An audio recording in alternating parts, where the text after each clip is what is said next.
सवाल इंडिया का में आपका स्वागत है। मैं हूं शाहरुख खान। बिहार में शराबबंदी है और जहरीली शराब पीकर 70 से ज्यादा लोगों की जान चली गई। अब मुआवजा देने को राज्य सरकार तैयार नहीं तो विपक्ष सरकार को इस पर घेर रही है। जिस फैसले को 2016 में लागू करने के बाद क्रांतिकारी बताया गया, अब उस फैसले पर जमकर सवाल उठ रहे हैं। हमेशा से यह आरोप लगता रहा है कि बिहार में शराबबंदी के बावजूद शराब की होम डिलीवरी होती है। दिलचस्प यह है कि पहले आरजेडी इस तरह के आरोप लगाती थी और अब बीजेपी यह काम कर रही है। इसके पीछे बड़ी वजह है कि उस वक्त आरजेडी विपक्ष में थी और अब बीजेपी विपक्ष में है। नीतीश कुमार तब भी सीएम थे, अब भी सीएम है। सबसे पहले इन तस्वीरों को दिखाने जा रहे हैं जो बिहार के दानापुर से सोमवार को आई। दानापुर राजधानी से बहुत ज्यादा दूर नहीं, यहां बनाई जा रही थी शराब। अब कार्रवाई भी होगी, लेकिन सवाल उठ रहा है आखिर शराबबंदी में ऐसा करने की हिम्मत कैसे हो रही है। अब नजर डालते हैं रिपोर्ट कार्ड पर। सारण के छपरा में जहरीली शराब से 70 से ज्यादा लोगों की मौत हुई, लेकिन ऐसा नहीं कि शराबबंदी के बाद यह पहली बार हुआ।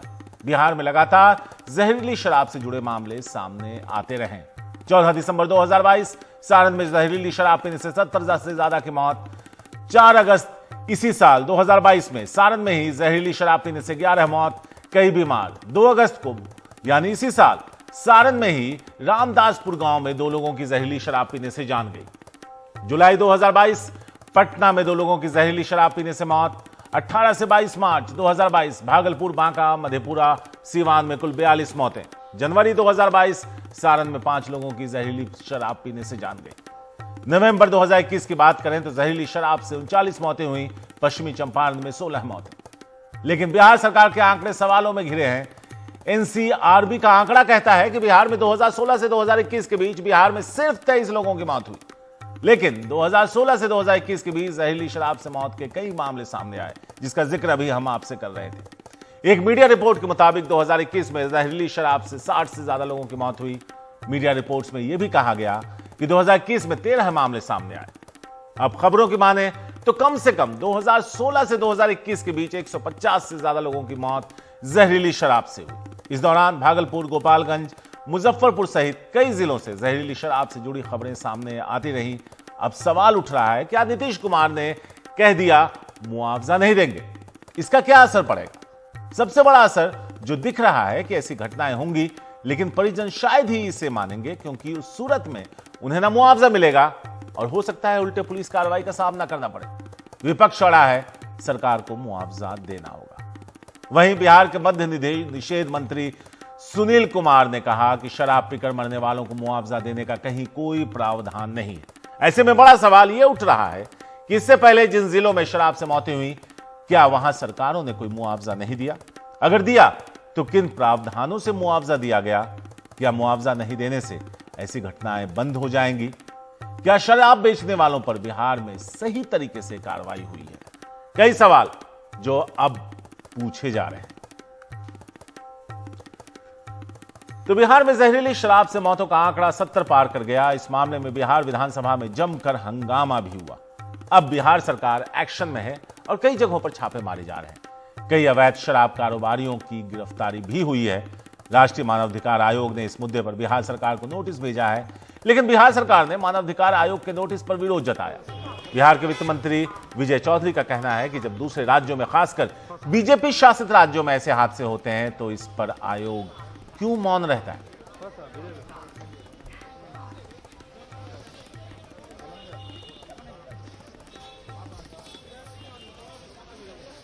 सर, जो एनएचआरसी का नोटिस है, इस पर आप लोगों को क्या कहना है? सही बात यही है कि एनएचआरसी ने जो सो मोटो इसका संज्ञान लेते हुए नोटिस इशू किया है, हम लोगों को यही बात नहीं समझ में आ रही है। क्योंकि शराब से मौतें तो दूसरे प्रदेशों में भी हुई है, लेकिन ये राष्ट्रीय मानवाधिकार आयोग ने तो कहीं दूसरी जगह इस तरह संज्ञान लेके नोटिस देना, जो इस मायने में बिहार की ही इनकी नजर पे क्यों आ गया?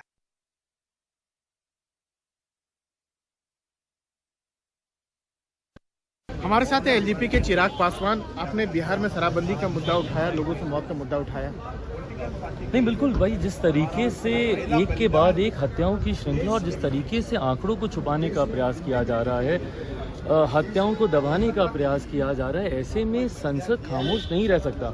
मेरे मुख्यमंत्री खामोश हैं, उन्होंने, और कहीं ना कहीं उनकी खामोशी एक मौन समर्थन है ऐसे अपराधियों को, ऐसे असामाजिक तत्वों को जो बिहार में मौत का इस तरीके से जिन्होंने टांडा मचाया हुआ है। ऐसे में ज़रूरी है कि भारत की संसद, और मैंने यही आग्रह, राष्ट्रपति शासन बिल्कुल, क्योंकि भाई राष्ट्रपति शासन के अलावा कोई विकल्प मौजूद नहीं है। जितनी भी हत्याएं हैं उसकी सीबीआई जांच होनी चाहिए। जितने भी इस तरीके के गोरख धंधे चल रहे हैं वो उसके तार कहाँ तक जुड़े हुए हैं और किस किस के साथ जुड़े हुए हैं। लेकिन जो वहाँ सत्ता पक्ष है बिहार में, उनका ये कहना है कि जहाँ दूसरे जो शासन होती है बीजेपी, वहाँ भी शराबबंदी, वहाँ भी मौत होती है। मुझे बिहार की चिंता है, पहले आप मुझे बिहार की बात बताइए ना।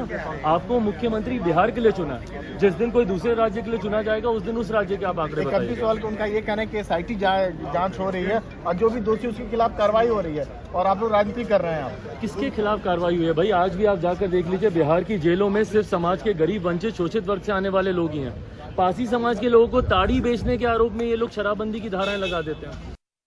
शराबबंदी को लेकर लोकसभा में हंगामा हुआ, बातचीत करते हैं जेडीयू के राष्ट्रीय अध्यक्ष राजू रंजन जी, क्या कहेंगे लोकसभा में?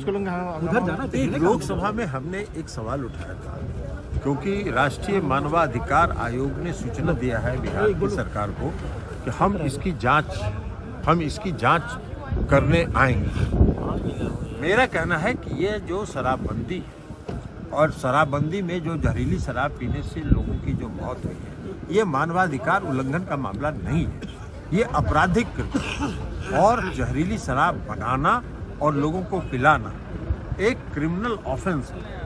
और क्रिमिनल ऑफेंस की कार्रवाई जो आपराधिक धाराएं हैं उसके तहत होती है, जांच होती है, कार्रवाई होती है। सत्ता पक्ष के लोग तो मांग कर रहे हैं कि मानवाधिकार नहीं, बाल आयोग भी जाना चाहिए, सीबीआई की जांच भी होनी चाहिए। तो तुमको वहाँ मोरबे में जो 142 लोग मर गए पुल टूटने से, वहाँ क्यों नहीं जाना चाहिए? वहाँ तो हाईकोर्ट ने कह दिया कि बिना टेंडर किए हुए, बिना किसी प्रक्रिया को किसी अपने चहेते को दे दिया ठेका और पुल गिर गया। वहाँ नहीं होना चाहिए, क्यों? वहाँ भी होना चाहिए। कर्नाटक में भी जो जहरीली शराब से मौत हुई है वहाँ की भी जांच राष्ट्रीय मानवाधिकार आयोग को जांच करना चाहिए। मध्य प्रदेश में करना चाहिए, उत्तर प्रदेश में करना चाहिए। और सवाल इंडिया का में हमारे साथ इस वक्त 3 खास मेहमान जुड़ रहे हैं। प्रोफेसर नवल किशोर चौधरी हैं जो राजनीतिक विश्लेषक हैं, अंजुम आरा है जो प्रवक्ता है जेडीयू, और डॉक्टर अशोक सिन्हा ये प्रवक्ता हैं बिहार बीजेपी के। सबसे पहले चौधरी साहब आपके पास आएंगे। चौधरी साहब, कहा यह जाता है कि जब भी कोई राजनीतिक दल हो, सत्ता पर बैठा कोई शख्स हो या आम हम आप जैसा इंसान हो, वो जब भी कोई फैसला लेता है तो बहुत सोच समझ कर लेता है, सारे कील कांटे दुरुस्त करके लेता है। लेकिन वो फैसले सही साबित होते हैं या गलत, ये वक्त डिसाइड करता है, आने वाला कल डिसाइड करता है। क्या बिहार में लिया गया शराबबंदी का फैसला और उसका हो रहा अब यह हश्र, इसको आप किस नजर से देखते हैं?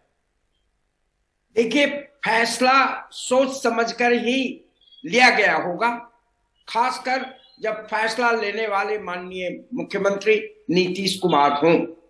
खासकर तब जब इस फैसले के पहले शराबबंदी नहीं रहने की स्थिति में शराब को व्यापक स्तर में उसका प्रचार प्रसार करने के लिए भी वही जिम्मेदार थे। स्वाभाविक रूप से उन्होंने जब शराबबंदी नहीं की और जब उन्होंने शराब को घर घर पहुंचाया था, उसका अनुभव जरूर सामने रखा होगा। जब शराबबंदी लागू की होगी तो फैसला तो सोच समझ कर लिया गया होगा, लेकिन उसका अनुपालन हुआ सही कि नहीं, वह इस बात पर निर्भर करता है कि उनकी राजनीतिक इच्छा शक्ति कितनी रही, उनकी प्रशासनिक क्षमता कितनी रही और पुलिस प्रशासन इसमें कितना कामयाब होगा। मैं मानता हूं कि इसका अनुपालन सही नहीं हुआ या पूरी तरह विफल रहा है। यह सच है कि शराब घर घर पहुंचाया जा रहा है, यह सच है कि इलीगल लिकर का व्यापक ट्रेड हो रहा है, यह सच है कि माफियाओं के चंगुल से बिहार को मुक्त नहीं किया जा सका, इसको स्वीकार करना चाहिए माननीय मुख्यमंत्री जी को, क्योंकि तथ्य सामने है। और यह तथ्य जब सामने आता है तब जब बड़ी संख्या में मौतें होती हैं। आपने देखा कि बड़ी संख्या में मौतें अभी छपरा में हुई, उसके पहले भी कई राज्यों में मौतें हुई हैं। यह भी सामने आया है कि लगभग 2 करोड़ लीटर अवैध शराब पकड़ा गया है। कई घटनाएं ऐसी हुई हैं जब बाहर के राज्यों से शराब इस राज्य में इंटर करता है और सरकार इसको लागू करने में अक्षम साबित हो रही है। किसी भी अधिकारी के खिलाफ, बड़े अधिकारी के खिलाफ सरकार ने आज तक कोई फैसला नहीं किया है, उन्हें दंडित नहीं किया है। इससे साफ जाहिर होता है कि सरकार जो शराब माफियों को कंट्रोल करने में विफल रही है, शराब पर जो बैन है उसको लागू करने पर में सफल नहीं हुई है और मानवीय जो त्रासदी हुई है उसको रोकने में सफल नहीं हुई। जेडीयू के राष्ट्रीय अध्यक्ष जब दूसरे राज्यों का हवाला देते हैं तो उन्हें इस बात का ख्याल करना चाहिए। वो वही नेता है और वही लोग हैं जो कहते हैं कि नीतीश कुमार डिफरेंट हैं, जो नीतीश कुमार को प्रधानमंत्री के चौधरी साहब आपसे आगे भी सवाल उनसे अपेक्षा अधिक है और जनता को अपेक्षा अधिक है, खासकर गरीब जनता को, क्योंकि बड़ी संख्या में लोग मरे हैं, त्रासदी हुई है, मानव अधिकार का हनन हुआ है। सरकार को इसे गंभीरता से लेना चाहिए। माननीय मुख्यमंत्री को इसे उसी संजीदगी से लेना चाहिए जिस संजीदगी से उनसे अपेक्षा की जाती। अंजुम आरा भी है हमारे साथ। अंजुम जी, विपक्ष के आरोप पर बाद में आएंगे। मेरा सवाल आपसे है कि आपने 2016 में शराबबंदी लागू किया, जिम्मेदारी आपकी है कि इलीगल शराब या जहरीली शराब जमीन पर उपलब्ध ना हो, लेकिन उसमें आप लोग बुरी तरह से नाकामयाब रहे, जिसका खामियाजा गरीब लोगों को या फिर जिन लोगों की जान गई उनको अपनी जान देकर चुकानी पड़ी। शारिक, देखिए, मैं एक बात कहना चाहूंगी आपको कि जहरीली शराब के इसके से जो घटनाएं घटित होती हैं वो सिर्फ बिहार में नहीं हुई है। और ना आप सुनिए ना अंजुम आरा जी, सुनिए वो आंकड़ा सुनिए मेरी अंजुम जी, एक सेकंड। वो आंकड़ा भी हम अभी दिखाएंगे कि सबसे ज्यादा मौतें मध्य प्रदेश में हुई हैं 2016 से 2022 के बीच, गुजरात में हुई हैं, पिछले साल यूपी में सबसे ज्यादा हुई। आप उन पे बाद में बात करेंगे, इसलिए मैंने आपको विपक्ष के आरोप पे नहीं पूछा। मैं आपसे जो सीधा सवाल कह रहा हूं उसका सीधा जवाब दीजिए ऑनेस्टी के साथ कि आपने शराबबंदी लागू किया लेकिन उसको जमीन पर कायदे से उतार नहीं पाए। आज बोलबाला है गैर कानूनी शराब माफियाओं का, जिसकी कीमत लोग अपनी जान देकर चुका रहे हैं। अपनी इस नाकामी पे आपका क्या जवाब? बोलबाला शराब माफियाओं का नहीं हो सकता है। ठीक है, घटनाएं घटित हुई हैं हम लोगों की और मानते हैं कि एडमिनिस्ट्रेटिव चूक निश्चित रूप से हुई है, तभी इस तरह की घटना घटित हुई है, हम उसको डिनाई नहीं करते हैं। लेकिन शराबबंदी माफियाओं का बोलबाला अगर रहता ना तो घटनाएं जो आपको दिख रहा है, जो एक माहौल दिख रहा है, जितने अपराध कम हुए हैं शराबबंदी को लेकर के, वो एनसीआरबी का डाटा मैं आप तो मना कर देंगे, मैं प्रस्तुत अगर कर दूं ना, कंपेयर करेंगे तो बिहार हमारा बहुत ही नीचे है। लेकिन हमारे सामने एक चुनौती है, निश्चित रूप से हम मानते हैं कि ये हमारे लिए चुनौती है उन माफियाओं के द्वारा जो इस तरह की घटना कारित कर दे रहे हैं, कहीं ना कहीं एडमिनिस्ट्रेटिव हमारी चूक के कारण। और नीतीश कुमार जी तो जाने ही जाते हैं राष्ट्रीय स्तर पर कि he is a very sensitive leader, he is a very sensitive human being. अगर नहीं होते तो आज बिहार में जो विकास हुआ है, अगर उनकी संवेदनशीलता नहीं होती तो आज विकास नहीं होता, आज महिलाएं सशक्त नहीं होती, आज बिहार का माहौल, एक एटमॉस्फेयर जो है इतना स्मूथ और सूदिंग नहीं होता कि बेटियां बिहार की अपने सपनों को साकार करती।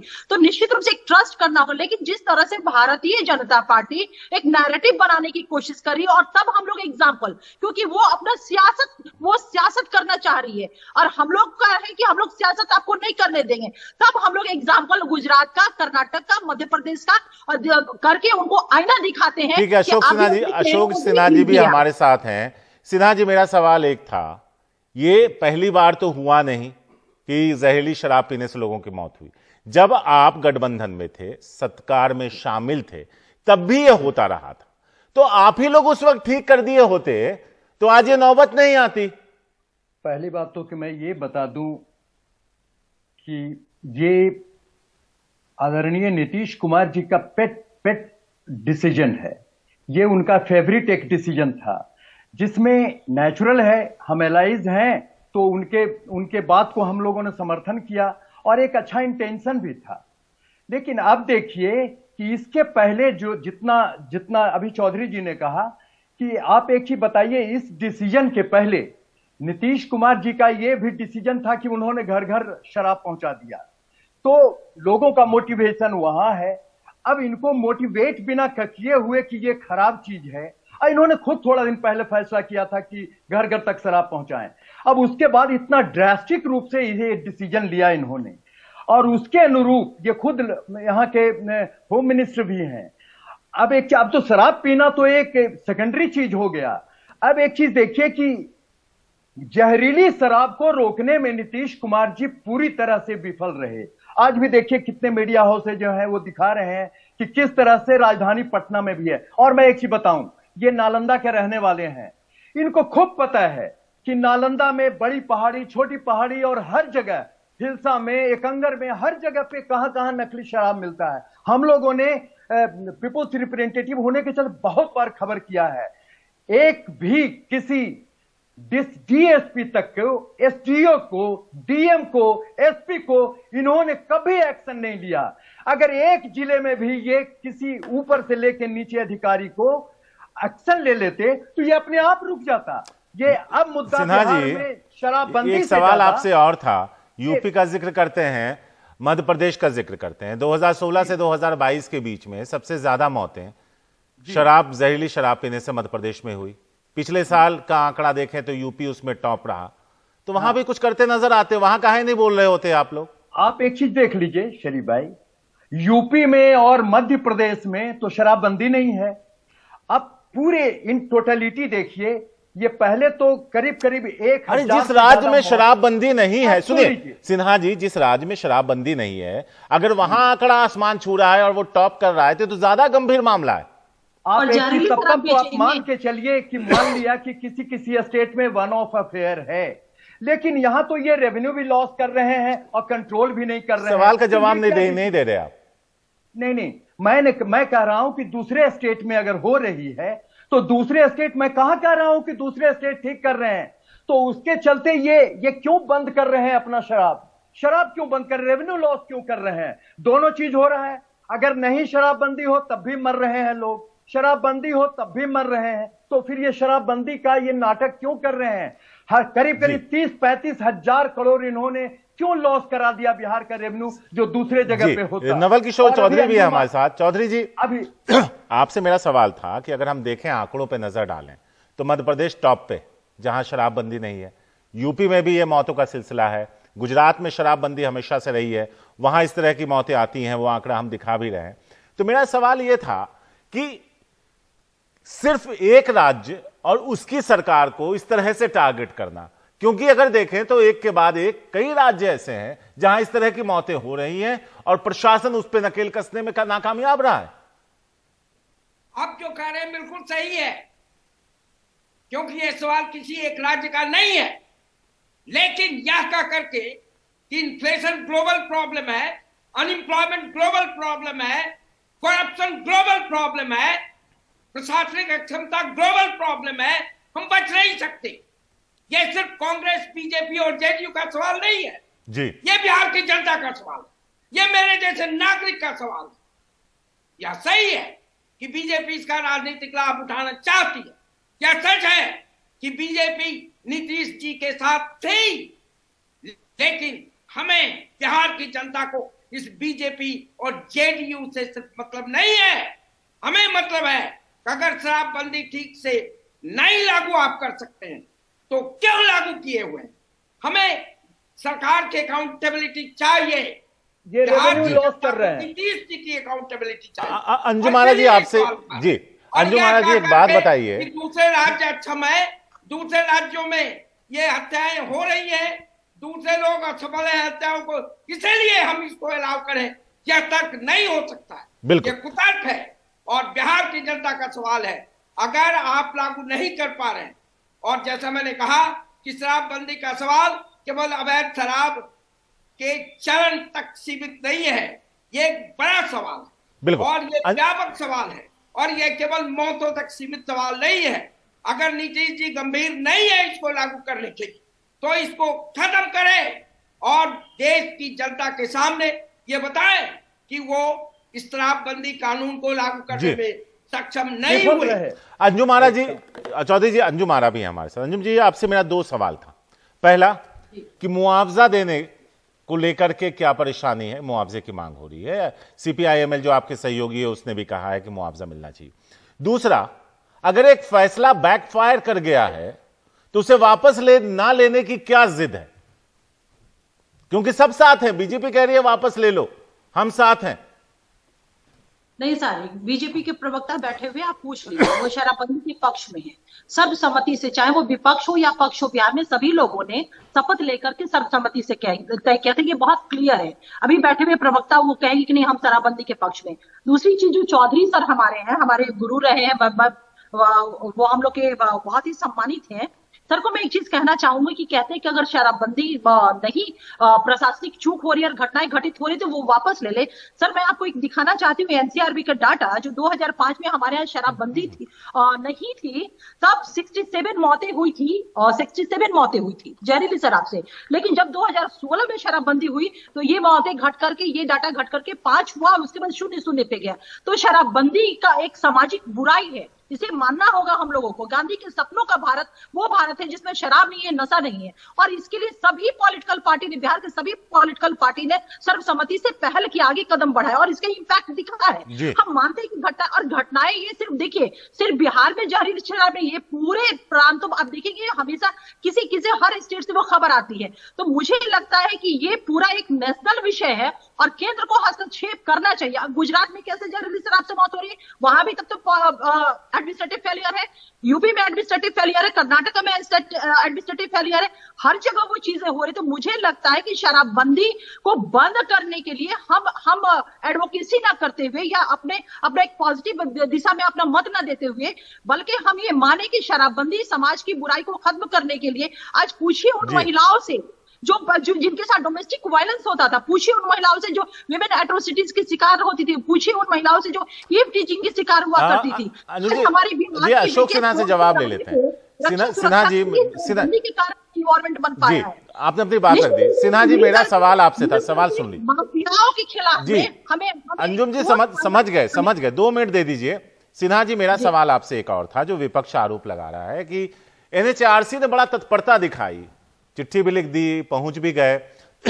वो ये पूछ रहे हैं कि जब मोरबी में हादसा हुआ, 135 लोगों की जान चली गई, तो वहां तो नहीं गए, ना कोई नोटिस दिया, ना कोई सवाल उठाया।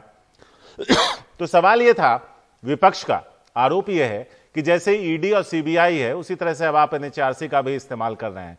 तो इसका भी जवाब दे दीजिए। बिहार आ गई, अच्छी बात है, बाकी जगहों क्यों नहीं जा रही होती? आप एक चीज पहले बता दीजिए, किस स्टेट का चीफ मिनिस्टर इस तरह का इर्रेस्पॉन्सिबल स्टेटमेंट दिया है कि जो पिएगा वो मरेगा? अब बताइए कि 2016 में खजूरबन्नी में इन्हीं लोगों ने 14 आदमी को दिया था। आप मेरे सवाल का जवाब दीजिए, उस पर भी आ जाएंगे। हाँ, तो यही मैं कह रहा हूं कि इस तरह के ये तो बहुत ज्यादा, अब इस तरह की घटना, इस घटनाओं पे ये बहुत स्टोन वेलिंग हो गया। अब एक चीज बतलाइए कि कौन सा ऐसा मुख्यमंत्री है जो बढ़ चढ़कर कहे जो पुल पे चढ़ेगा वो गिरेगा? इस तरह की बातें करनी कितनी असंवेदनशील हैं। ये नीतीश कुमार जी ओपन रूप से बोल रहे हैं, हाउस में बोल रहे हैं, जो पिएगा वो मरेगा, कॉम्पेंसेशन नहीं देंगे। अरे गरीब घर के लोग मरे हैं। अभी जनता दल की यू के प्रवक्ता बोल रही थी कि इतना लोग विधवा होने से बच गए और लाचार, जितने लोग मरे हैं उनके घर उजड़ गए। आप समझ लीजिए कि कमाने वाला लोग वो खत्म हो गया, तो वो औरतें पुनः सफर कर गईं। और इस तरह का ब्रेजन स्टेटमेंट और इतना संवेदनहीन स्टेटमेंट नीतीश कुमार जी ने देके पूरे पॉलिटिकल डिस्कोर्स को बदल दिया, पूरे पॉलिटिकल डिस्कोर्स को। This is quite unfortunate. वो अपने डिस्ट्रिक्ट में नहीं लागू कर रहे हैं, सबके सामने उनके खुद के लोग ये ऑपरेट कर रहे हैं। मैं कहिएगा तो वहां जितने डिस्ट्रिक्ट हैं बिहार में, नालंदा जिला में जितने ब्लॉक हैं, इंपॉर्टेंट सारे जनता दल यू के लोग ऑपरेट कर रहे हैं। हमने खुद शिकायत की है। तो सिन्हा जी, एक सवाल था आपसे। कोई नहीं, अंजुम आरा कह रही हैं अंजुम आरा कह रही हैं कि आप लोग भी अब शराबबंदी के पक्ष में थे और हैं। आज क्या आप इस प्लेटफॉर्म पे ये कहेंगे कि अगर नीतीश कुमार शराबबंदी के फैसले को वापस लेंगे तो आप उनके साथ खड़े नजर आएंगे? आप एक चीज जान लीजिए कि ये चीज हम लोगों को नीतीश कुमार जी की क्षमता पे इतना संदेह नहीं था, लेकिन नीतीश कुमार जी पूरी तरह से फेल हो गए इसमें। मेरे सवाल का जवाब हो दीजिए। गए तो इसको रिव्यू करने में क्या हर्ज है? आप साथ हैं उनके? यूपी किनके? नीतीश कुमार जी तो साथ हैं ही नहीं। नीतीश कुमार अगर वो आज शराबबंदी हटाने का फैसला करते हैं तो बीजेपी पार्टी क्या बिहार प्रदेश की क्या उनके साथ खड़ी रहेगी? आप ये मांग करते हैं? क्या आप ये मांग करते हैं कि बिहार से शराबबंदी हट जानी चाहिए? आप एक चीज बतला दीजिए, हम लोग कह रहे हैं कि जिस रूप में नीतीश कुमार का एडमिनिस्ट्रेशन काम कर रहा है उस हालत में शराबबंदी नहीं होनी चाहिए। नीतीश कुमार जी अपने मुंह से मांगे कि शराबबंदी हम उठा रहे हैं, आप लोग साथ हैं कि नहीं? हम लोग उनके साथ होंगे। अच्छा चौधरी साहब, अभी अशोक सिन्हा जी ने बड़ी बात कही, ऐसे बीजेपी के बाकी नेता भी कह चुके हैं कि अगर नीतीश कुमार अपने फैसले को वापस बैक ट्रैक करते हैं तो बीजेपी उनके साथ खड़ी। इसकी उम्मीद आपको नजर आती है? मैं उस पर कमेंट करूंगा, लेकिन क्विक 3 पॉइंट्स। मैं शराबबंदी के पक्ष में उस समय था जब माननीय नीतीश कुमार और माननीय सुशील मोदी, जेडीयू और बीजेपी दोनों शराब को घर घर तक पहुंचाते थे। मैं तर्क देता था एक शिक्षक के नाते कि शराब जो है वो उसका सोशल कॉस्ट बहुत बड़ा कॉस्ट है और वो केवल सरकार को मिलने वाले रेवेन्यू से नहीं आंका जाना चाहिए। शराबबंदी होनी चाहिए और आज मैं भी इसके पक्ष में हूं, लेकिन जब मैं कहता हूं कि आप इसे नहीं लागू कर पा रहे हैं तो गिव अप, तो मेरी भावना को समझिए। सुप्रीम कोर्ट ने ताजमहल के बारे में कहा था कि अगर ताजमहल की रक्षा नहीं कर सकते तो डिमोलिश कर दो। इसका यह मतलब नहीं था कि ताजमहल को डिमोलिश करना चाहती थी सुप्रीम कोर्ट। इसके पीछे जो भावना है, ये दर्द है, उसको समझिए।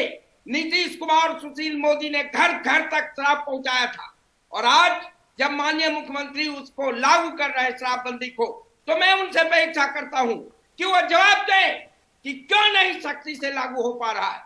मैं इसके हटाने के जहां तक बीजेपी का सवाल है, बीजेपी पॉलिटिकल पार्टी के रूप में अपनी राजनीतिक रोटी सेक रही है। बीजेपी ईमानदार नहीं है, हिपोक्रेट है। आज भी बीजेपी खुलकर कहने के लिए तैयार नहीं है कि शराबबंदी कानून को वापस लिया जाए, लेकिन मैं बीजेपी को कहना चाहता हूं कि ये बड़ा सवाल है, सामाजिक सवाल है। ईमानदारी से, राजनीति से थोड़ा हटकर इस पर गंभीर चर्चा करके कोई निर्णय। जहां तक एनएचआरसी का सवाल है, ये सब जानते हैं कि सेंट्रल एजेंसी पार्टी इन पावर दुरुपयोग करती रही है। आप उनकी बात, चाहे वो इंदिरा जी की सरकार हो, चाहे उसके बाद की सरकारें हो, सबने सीबीआई को, ईडी को, सारी एजेंसी को, एवं एनएचआरसी पे पॉलिटिकल अपॉइंटीज रहते हैं। स्वाभाविक रूप है जिसकी सत्ता रहती है उसके पक्ष में ये कदम उठा दो। यह देश का दुर्भाग्य है कि सारी पार्टियों ने अपना दुरुपयोग किया है ऐसी संस्थाओं का भी जिसका नहीं होना चाहिए। एनएचआरसी ने भी तुरंत एक्शन इसलिए लिया कि स्वाभाविक रूप से वो बीजेपी के लोगों, वही आरोप लगा रही है विपक्ष। अंजुम आरा जी, आपसे एक आखिरी सवाल पूछेंगे। वहां मुझे कोई दो राय नहीं है, लेकिन मेरा कहना है कि बिहार की जनता जानना चाहती है क्या मुख्यमंत्री जी आप क्या फैसला की बात करते हैं, आप बेहतर मुख्यमंत्री की बात करते हैं, तो क्यों नहीं इसका? चौधरी साहब, थोड़ा वक्त कम है, अंजुम आरा से भी बात कर लेते हैं। अंजुम आरा जी, बीजेपी ये कह रही है कि अगर वो फैसला लेते हैं तो हम साथ खड़े होंगे।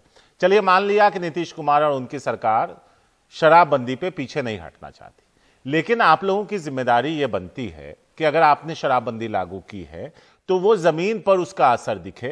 गैर कानूनी शराब, शराब माफिया और प्रशासन और पुलिस के गठजोड़ से चल रहा ये पूरा नेक्सस, उस पर रोक लगनी चाहिए। अगर आपने कोई नियम पास किया है, कोई फैसला लिया है, तो उसको ठीक से इंप्लीमेंट कीजिए ना, और अगर नहीं हो पा रहा है तो वापस ले लीजिए। बिल्कुल सारिक, बिल्कुल मैं आपकी बातों से सहमत हूं और इसी के लिए माननीय मुख्यमंत्री नीतीश कुमार जी ने अभी 1 महीने भी नहीं बीते हैं, एक विस्तृत उन्होंने इसके लिए समीक्षा बैठक किया था इस एक्ट में संशोधन भी हुए हैं और उसमें ये एक्ट में लिया गया इस चीज को प्रस्ताव में कि अब शराब पीने वाले के ऊपर नहीं बल्कि जो इसको फैसिलिटेट करने वाले, प्रमोट करने वाले, जिन्हें हम माफिया कहते हैं, अगर उन लोगों का इन्वॉल्वमेंट है तो उसके ऊपर कानून जो है अब कार्रवाई करेगा। देखिए तारिक, होता है कि जब भी कोई नए कानून बनते हैं तो जैसे जैसे समाज में उसकी एक्सेप्टेबिलिटी होती है या फिर उसका जो भी रूप आता है उसके हिसाब से अमेंडमेंट होते हैं। संविधान में भी सो मेनी अमेंडमेंट हुए, आईपीसी में हुए, सीआरपीसी में हुए, तो उसी तरह से इस एक्ट में भी अमेंडमेंट हुए हैं। और अभी 1 महीना पहले की बात है कि ये तमाम दल के लोग बैठ करके उसमें ये लिया गया, प्रोविजन लिया गया उस एक्ट के अंतर्गत कि अब कार्रवाई या कानून सख्त जो है पीने वाले के ऊपर नहीं बल्कि वैसे माफियाओं के ऊपर अब सख्त होना होगा।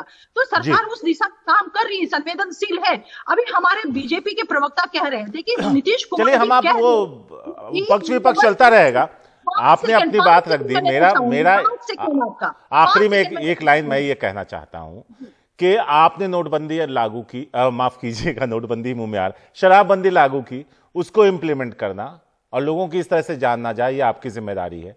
बीजेपी जहां तक सवाल कर रही है वहीं बीजेपी से भी यह पूछा जाना चाहिए कि आप ही एक वक्त तक, एक लंबे वक्त तक उसी सरकार में थे और इस तरह की मौतों का सिलसिला जारी था। तो इन सारे फैसलों और फैसलों को ठीक से ना लागू कर पाने की जो कमियां रही हैं उसकी कीमत बिहार की जनता अपनी जान देकर चुका रही है। फिलहाल वक्त एक छोटे से ब्रेक का है।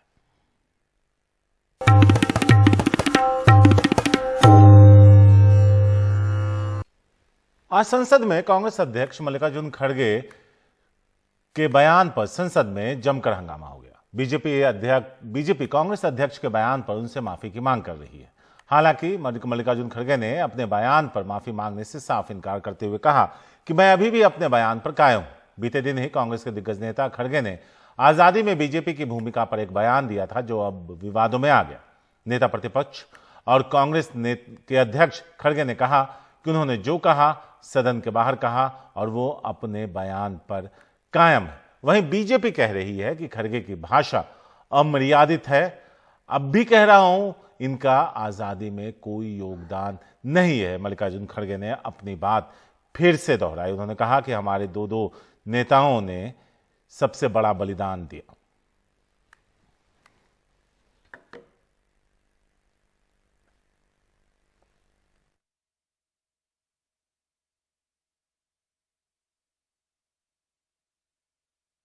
जिस प्रकार से खड़गे जी ने अभद्र भाषा का प्रयोग किया, जिस प्रकार से खड़गे जी ने पूरी तरीके से बेबुनियाद बातें रखी, असत्य को देश के सामने रखने की कोशिश की, मैं उसकी घोर निंदा करता हूं और उनसे माफी की मांग करता हूं।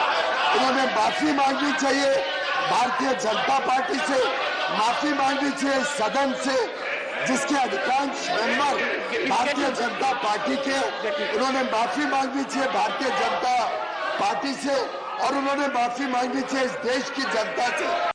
राजस्थान के अलवार में भारत जोड़ो जो सभा वहां पर आयोजित किया गया था सभा, उसमें ये आउटसाइड द हाउस है। जो मैं मेरी बातें कही वो politically outside the house, not in the house. यहाँ पर डिस्कस करने की आवश्यकता नहीं। और दूसरी चीज मैं अभी भी कह सकता हूं, आजादी के वक्त फ्रीडम मूवमेंट में उन लोगों को कोई रोल नहीं था,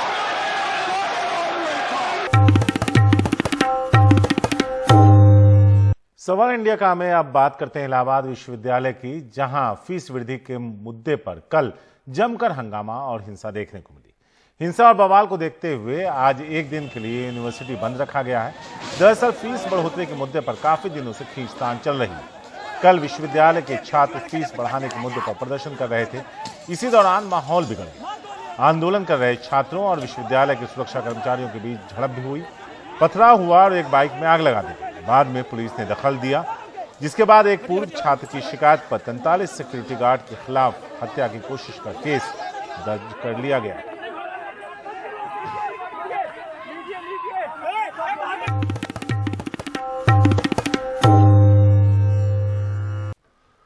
महाराष्ट्र विधानसभा में आज फिर हंगामा हुआ। कर्नाटक सीमा विवाद और प्रोजेक्ट गुजरात शिफ्ट होने पर हमलावर रहा विपक्ष। मुख्यमंत्री एकनाथ शिंदे के बयान के दौरान विपक्षी विधायकों का हंगामा, 3 बार विधानसभा की कार्रवाई स्थगित की गई। महाराष्ट्र के पूर्व मुख्यमंत्री उद्धव ठाकरे आज विधानसभा की कार्रवाई में शामिल हुए। पहली बार सदन में शिंदे और उद्धव आमने सामने हैं। इस बीच आज फिर विपक्ष के विधायकों ने सदन के बाहर भी प्रदर्शन किया।